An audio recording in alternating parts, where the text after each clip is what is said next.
ನಮಸ್ಕಾರ. ನಾನು ಕೃಷ್ಣ ಭಟ್ ಯಲ್ಲಾಪುರ. ಇಂದು ಮೇ 17ನೇ ತಾರೀಕು 2026ನೇ ಇಸ್ವಿ ಭಾನುವಾರ. ರೋಹಿಣಿ ನಕ್ಷತ್ರ ವೃಷಭ ರಾಶಿಯಲ್ಲಿ ಚಂದ್ರನ ಸ್ಥಿತಿ ಇರುತ್ತೆ. ಮೇಷರಾಶಿಯವರಿಗೆ ವಿಶೇಷವಾಗಿರ್ತಕ್ಕಂಥ ಧನಲಾಭ, ವ್ಯವಹಾರಗಳಲ್ಲಿ ಜಯ ಇದೆ, ಓದಿನಲ್ಲಿ ಆಸಕ್ತಿ ಇರುತ್ತೆ.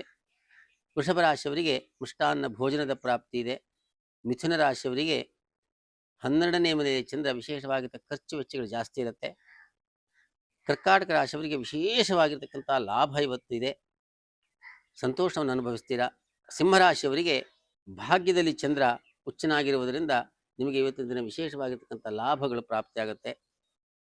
ಕನ್ಯಾ ರಾಶಿಯವರಿಗೂ ಕೂಡ ಉದ್ಯೋಗದಲ್ಲಿ ವಿಶೇಷವಾಗಿರ್ತಕ್ಕಂತಹ ಲಾಭ ಇದೆ.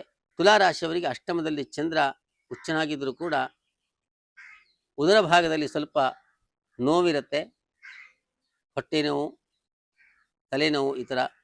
ಇವರು ದೇವಿ ಆರಾಧನೆಯನ್ನು ಮಾಡಿಕೊಳ್ಳಿ. ವೃಶ್ಚಿಕ ರಾಶಿಯವರಿಗೆ ವಿಶೇಷವಾಗಿರ್ತಕ್ಕಂಥ ಯಾತ್ರೆ, ದೇವರ ದರ್ಶನದ ಯೋಗ ಇದೆ, ಮನೆ ದೇವರ ದರ್ಶನದ ಭಾಗ್ಯ ಇದೆ, ಮಾಡ್ಕೊಂಡು ಬನ್ನಿ. ಧನು ರಾಶಿಯವರಿಗೆ ಷಷ್ಠದಲ್ಲಿರ್ತಕ್ಕಂತಹ ಚಂದ್ರ ಉಚ್ಚನಾಗಿದ್ದರೂ ಕೂಡ ಮಾನಸಿಕ ಕ್ಲೇಶವನ್ನು ಉಂಟು ಮಾಡ್ತಾನೆ.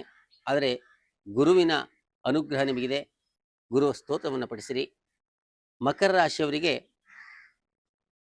ಪಂಚಮದಲ್ಲಿರ್ತಕ್ಕಂತಹ ಚಂದ್ರ ಮಕ್ಕಳಿಂದ ಸೌಖ್ಯವನ್ನು ಉಂಟು ಮಾಡ್ತಾನೆ. ವಿಶೇಷವಾಗಿರ್ತಕ್ಕಂಥ ಶುಭ ಫಲವೇ ಇವರಿಗೆ ಜಾಸ್ತಿ ಇದೆ. ಕುಂಭರಾಶಿಯವರಿಗೂ ಕೂಡ ಮಾತೃವಾತ್ಸಲ್ಯ, ವಾಹನ ಸೌಖ್ಯ, ಗೃಹ ಸೌಖ್ಯ, ವಿಶೇಷವಾಗಿರ್ತಕ್ಕಂಥ ಶುಭ ಫಲವೇ ಇವರಿಗಿದೆ. ಮೀನರಾಶಿಯವರಿಗೆ ತೃತೀಯದಲ್ಲಿರ್ತಕ್ಕಂಥ ಚಂದ್ರ, ಚತುರ್ಥದಲ್ಲಿರ್ತಕ್ಕಂಥ ಗುರು, ಶುಕ್ರ ಹಾಗೂ ಷಷ್ಠದಲ್ಲಿರ್ತಕ್ಕಂಥ ಕೇತು ಮಿಶ್ರ ಫಲವನ್ನು ಉಂಟು ಮಾಡ್ತಾರೆ.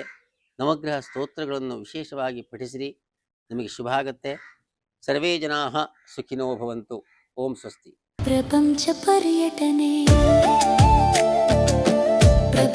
ಪರ್ಯಟನೆ